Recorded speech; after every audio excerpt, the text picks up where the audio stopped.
আপনি কি দেশের বাইরে অবস্থান করছেন, সেখানে উপার্জন করছেন বা সরকারি ভাতা পাচ্ছেন?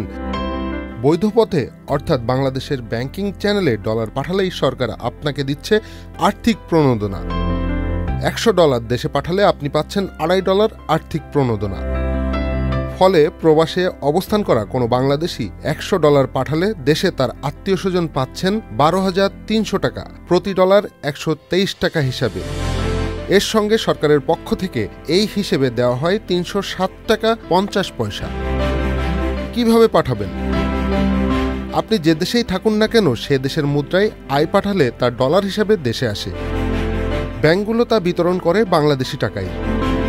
যদি কোনো প্রবাসী ব্যাংকিং চ্যানেলের বাইরে অন্য মাধ্যমে দেশে আয় পাঠান তাহলে এ প্রণোদনা পাচ্ছেন না।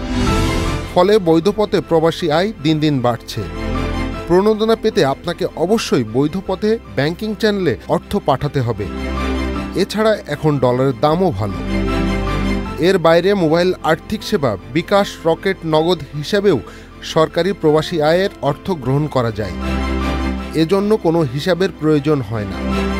সাধারণত বিদেশ থেকে অর্থ পাঠানোর 48 ঘন্টার মধ্যে স্বজনের কাছে এ অর্থ পৌঁছে যায়। ফলে দেশে প্রবাসী আয়ের অর্থ গ্রহণ করা আগের থেকে সহজ হয়েছে। বিদেশ থেকে প্রবাসীরা প্রায় বছরখানেক ধরে বৈধ পথে অতীতের যে কোনো সময়ের থেকে বেশি পরিমাণে প্রবাসী আয় পাঠাচ্ছেন। মূলত অর্থ পাচার কমে আসা এবং বিদেশ থেকে অর্থ পাঠানো সহজ হওয়ায় প্রবাসীরা তাদের আয় পাঠাতে বৈধ পথকে বেছে নিচ্ছেন। রেমিটেন্স কত এলো? বাংলাদেশ ব্যাংকের তথ্য বলছে, চলতি 2024-25 অর্থ বছরের 1 জুলাই থেকে 21 জুন পর্যন্ত $2,950 কোটি প্রবাসী আয় এসেছে।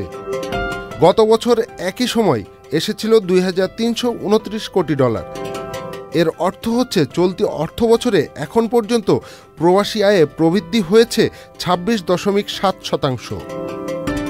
মাহবুব Morshed, channel I online. Bundle থাকলে প্রতি সেনমানিতে টাকা বাঁচবে। বিকাশ সেনমানি বান্ডেল কিনে জিতুন প্রতি লেনদেনে। শুরু হয়েছে standard Chartered channel I agro অ্যাওয়ার্ডের 10ম আয়োজনের মনোনয়ন গ্রহণ। এবার নতুন ক্যাটাগরি বছরের সেরা ছাদ কৃষক সহ মোট 13টি ক্যাটাগরিতে পুরস্কার প্রদান করা হবে। মনোনয়ন গ্রহণ চলবে আগামী 15 জুলাই 2025 তারিখ পর্যন্ত। বিস্তারিত জানতে ভিজিট করুন www.agroaward.com এবং ফোন করুন 018737000556 এই নম্বরে।